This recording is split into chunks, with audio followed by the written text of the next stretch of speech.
A Rádio USP apresenta USP Analisa. Meia hora analisando assuntos atuais que envolvem a vida do cidadão e da universidade, sempre com um convidado especial. USP Analisa.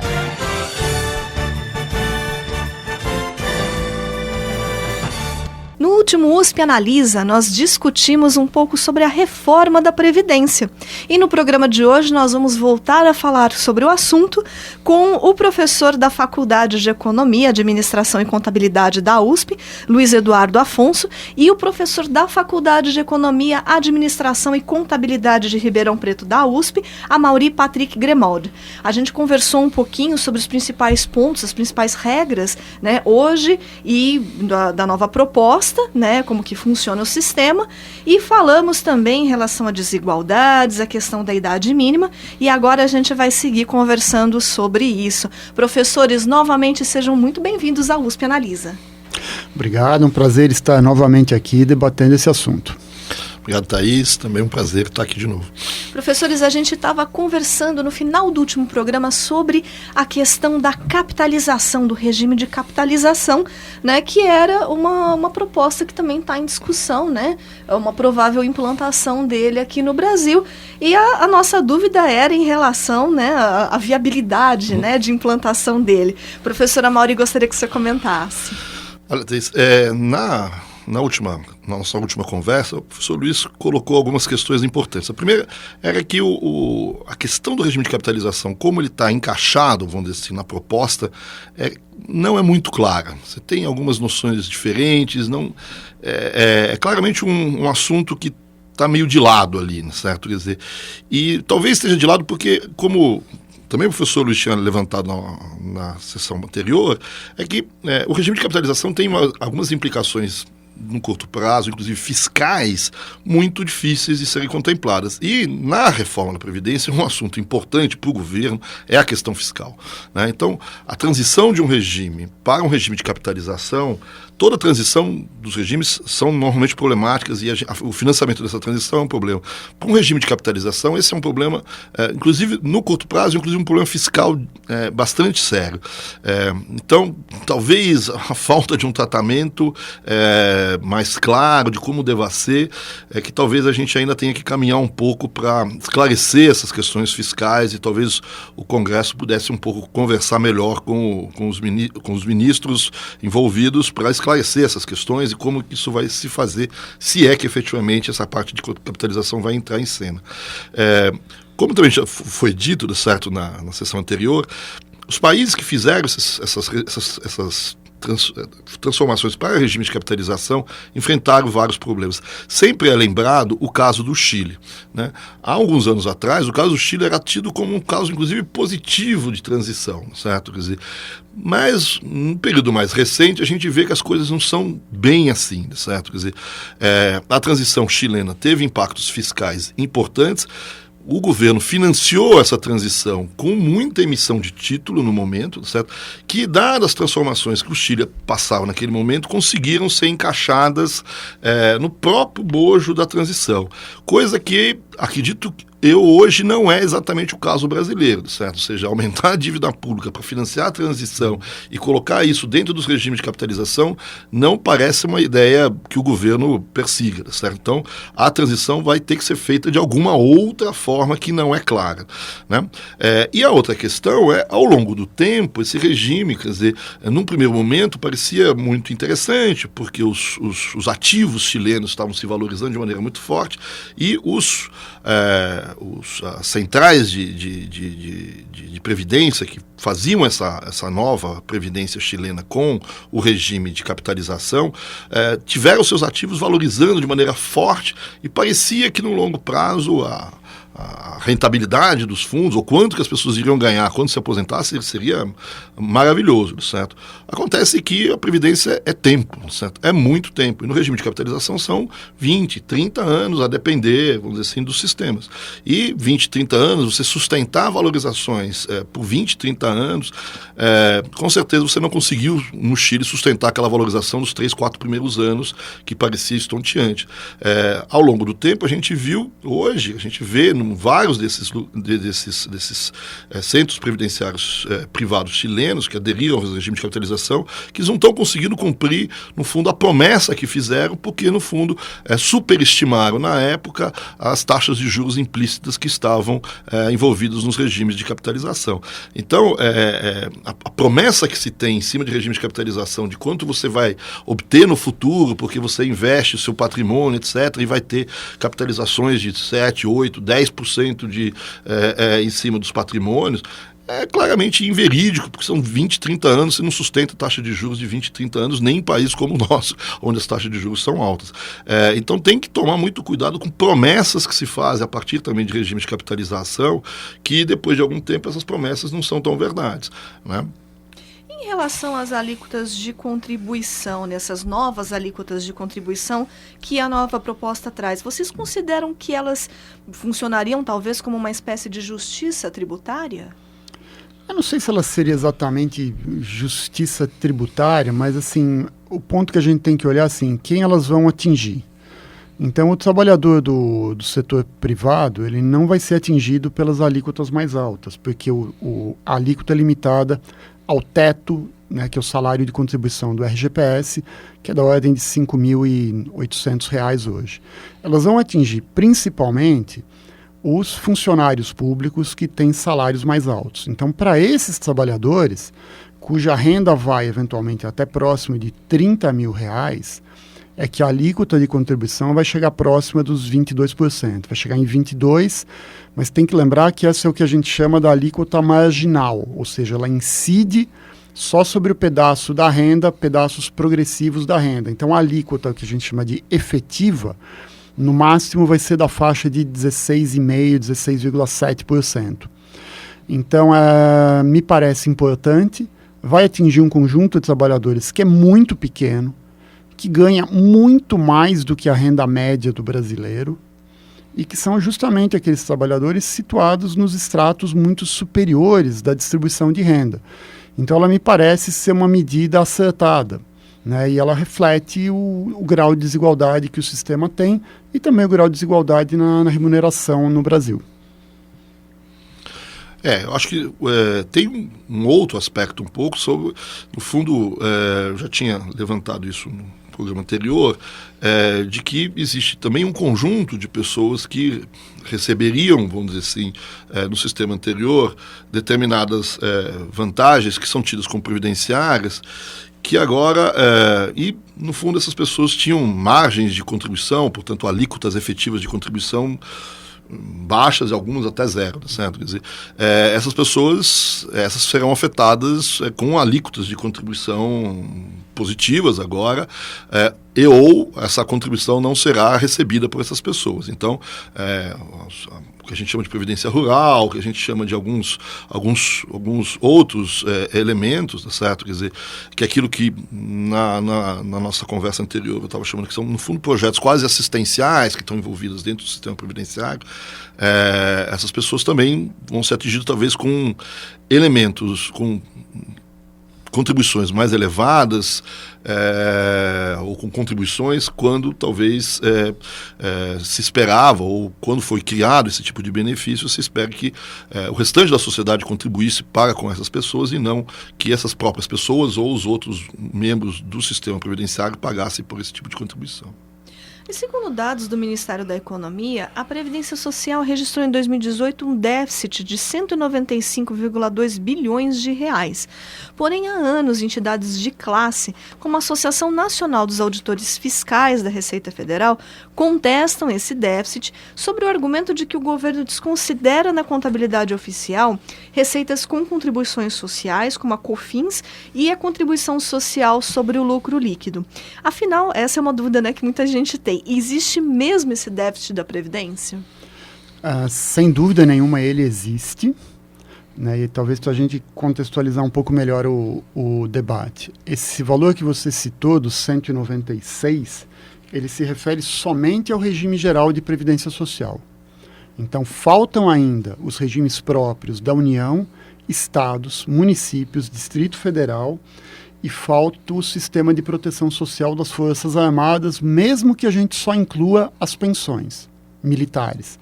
Então, se a gente incluir todos esses outros elementos, o déficit ultrapassa alguma coisa da faixa de 300 bilhões de reais por ano. O segundo ponto em relação a isso, na verdade o déficit é até maior do que esse, é a questão do diagnóstico. Então, me parece, como eu havia mencionado no programa anterior, o problema principal não é obrigatoriamente o déficit, é o gasto. Então, para um sistema que tem esse déficit, a despesa total é da faixa de 750 bilhões de reais por ano, que é muita coisa. Então, a gente tem que pensar que qualquer que seja o sistema, qualquer que seja a forma de financiamento, você sempre vai conseguir colocar algum tributo e alocar esse tributo para cobrir o déficit.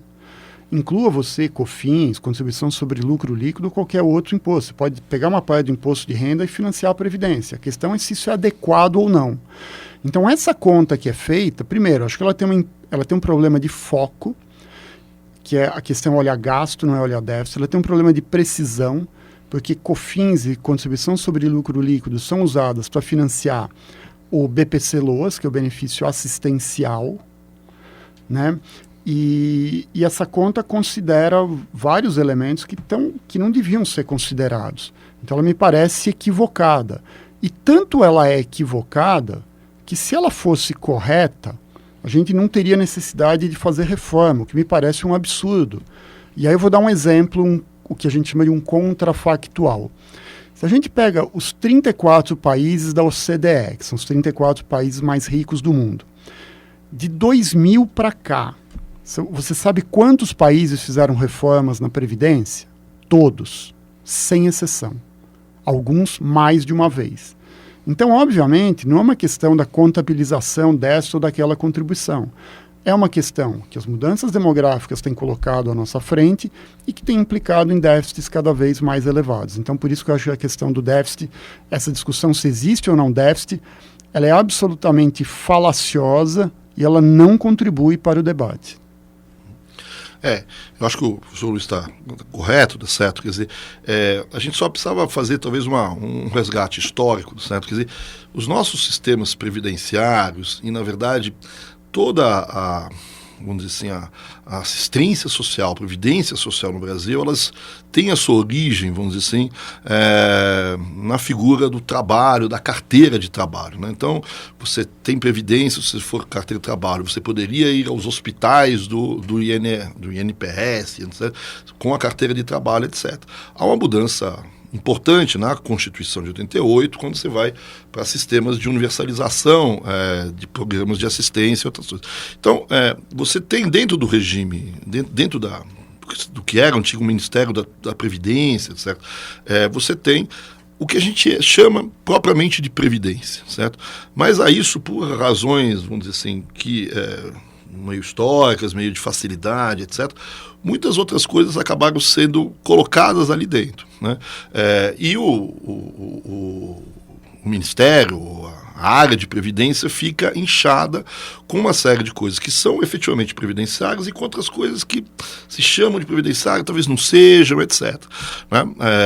E justamente nesse momento é que esses outros impostos foram chamados no Brasil, esses são impostos que são citados, COFINS, CSLL, são impostos mais recentes, inclusive alguns ainda são muito ruins do ponto de vista, inclusive, do sistema tributário. Eles são chamados para financiar gastos sociais no Brasil, como foi dito, uma parte dos quais estão efetivamente dentro do Ministério do Trabalho, outros estão no Ministério da Saúde, outros estão no Ministério da Assistência, etc. Então tem uma certa confusão daquilo que a gente chama de previdência, de como que a gente contabiliza a previdência e quais são as fontes de financiamento. Então, se você olhar efetivamente, eu acho que essa é a discussão, o que a gente chama de previdência, certo? Que são essas contribuições para o resgate no futuro, quando você perder a sua capacidade laboral, ou quando você, ao longo da sua gestão de trabalho, também perder a capacidade laboral por razões de saúde, etc. Então, isso a gente chama de previdência. Esses sistemas, eles estão, como já foi dito, claramente em desequilíbrio, mesmo com as reformas que já foram feitas, tá certo? Quer dizer, então há um desequilíbrio. Talvez se a gente tirar algumas coisas desse sistema de previdência, a gente chegue em números menores. Se a gente acrescentar, a gente chega em números maiores, né? Então, mas independente de tirar ou não, existe um desequilíbrio fiscal nessa história, um desequilíbrio atuarial, que eu acho que é o mais importante nessa história. Né? Se você fizer a conta de quanto se coloca, quanto vai se tirar, vamos dizer assim, fazer a conta atuarial justa, existe efetivamente um desequilíbrio e isso justifica por si só a reforma da Previdência. Certo? Quer dizer, mesmo que a gente inclua PIS, COFINS, essas coisas, a gente está aí, talvez também teria que incluir outros tipos de gastos, como foi dito. Tem o LOAS, tem questões de saúde que estão envolvidas aí, tem questões maiores que deveriam ser envolvidas para você fazer uma contabilidade aí junto com esses outros impostos também. Então, efetivamente é uma situação bastante confusa, mas basta olhar a parte efetivamente previdenciária, que não é muito complicado chegar na ideia de que existe efetivamente um déficit no processo. Deixa eu só pegar carona num ponto que a Mauri mencionou, que é a questão assim do Brasil e a comparação com outros países do mundo. E eu vou dar um exemplo, porque, pessoal, eu estive há pouco mais de um mês num congresso da área de atuária, realizado na África do Sul, e havia vários e vários trabalhos e várias sessões discutindo a questão da Previdência e o que os países têm feito em relação a isso. E uma das últimas sessões foi exatamente discutir experiências de outros países e como os países têm feito reformas.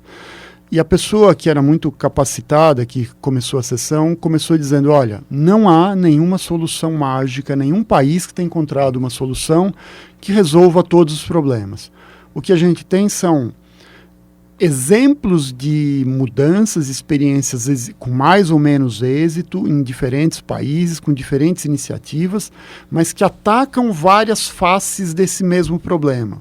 Então, nenhum país talvez tenha uma resposta muito simples e não vai ter para esse problema. É um problema mundial, assim como é o problema, a questão do financiamento da saúde, que é igualmente relevante, talvez até mais complexa, a questão da previdência, né, dado o envelhecimento, ela tem se colocado para todos os países do mundo. O Brasil não é exceção, nós não estamos sozinhos.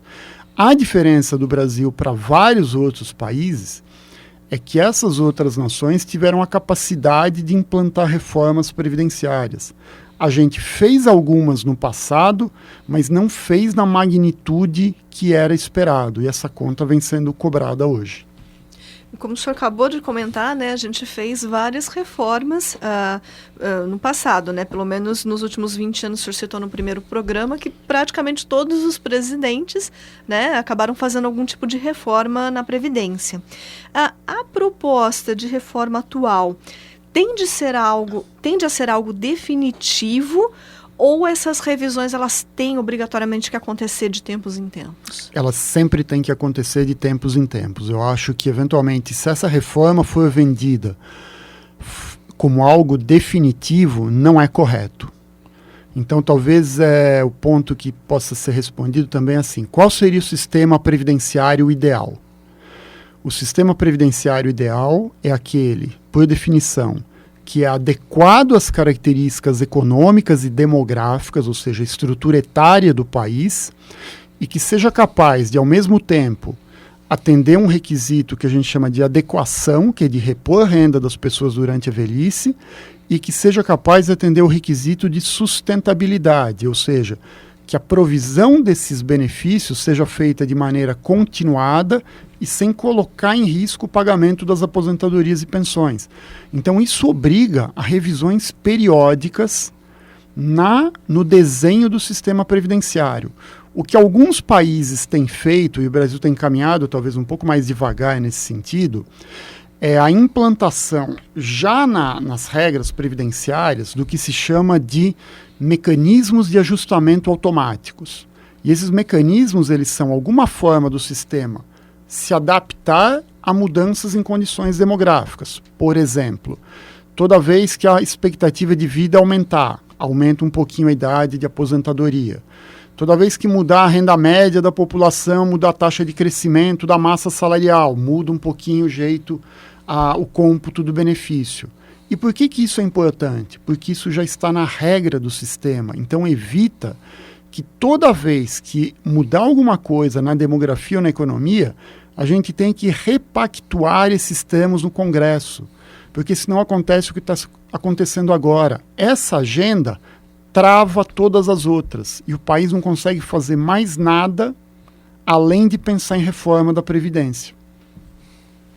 Essa é uma questão que já está bem colocada, quer dizer, a gente olha a experiência dos outros países, a gente, como foi dito já, a gente vê todos os países nos últimos 20 anos fazendo reformas, e alguns fizeram 2 vezes, né? E está entrando em cena agora, em vários países, alguns que fizeram essas reformas há alguma coisa parecida com 10, 15 anos atrás, eles tendo que entrar de novo numa discussão que, do mesmo jeito que para nós, para eles é uma discussão muito difícil, porque significa que algumas pessoas vão ter alguns benefícios esperados que vão ser alterados. É uma agenda dura, certo? É uma agenda difícil, nenhum governo gosta de enfrentar essa agenda, nenhum político gosta de tocar nesse assunto, porque ele inevitavelmente traz perdas para uns, para outros, e algum grupo não vai ficar satisfeito nessa história.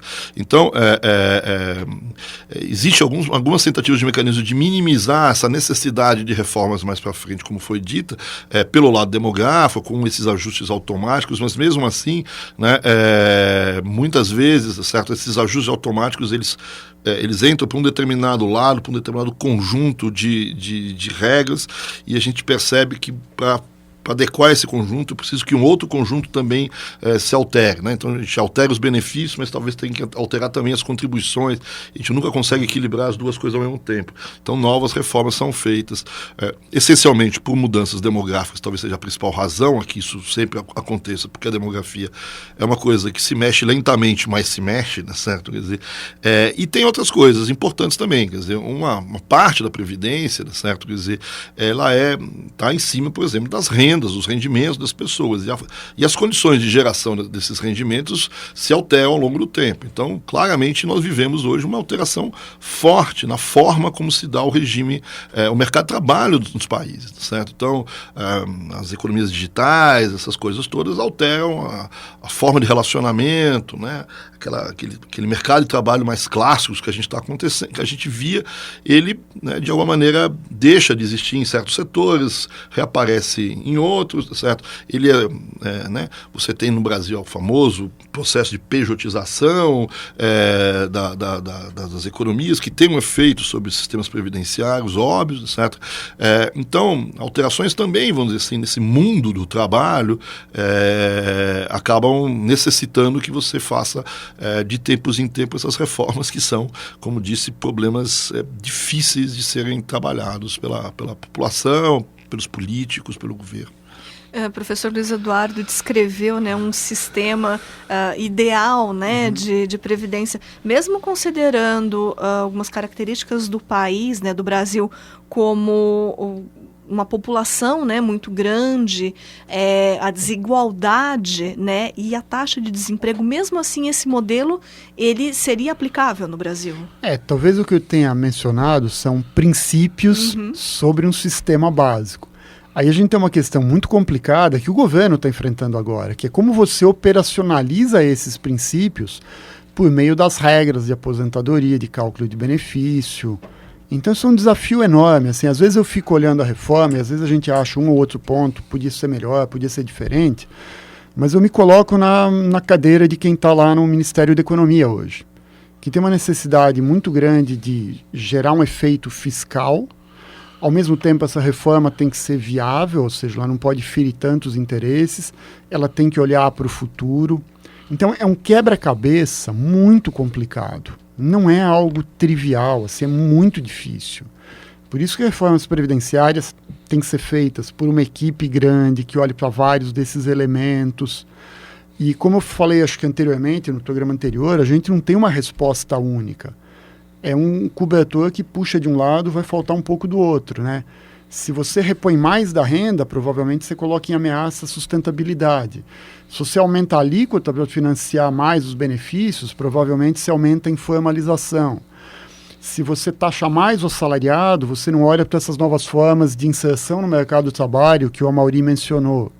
Então é um desenho muito complicado, que não é, e acho que quem promete uma resposta muito única ou muito fácil não está sendo correto.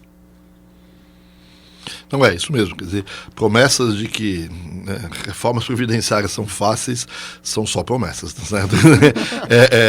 É uma equação. Também não gostaria de estar muito no papel do governo, porque no fundo ele tem dois problemas, tá certo? Quer dizer, ele tem um problema da reforma previdenciária, do jeito que a gente entende, que é normalmente uma questão que envolve questões atuariais e questões do mercado de trabalho, como foi dito. Mas ele tem uma questão fiscal na mão que é complicadíssima, e ele tem que jogar os dois jogos. Então, muitas acusações que se fazem ao governo é que ele está jogando o jogo da Previdência para resolver um problema fiscal que ele tem, o que não deixa de ser verdade, certo?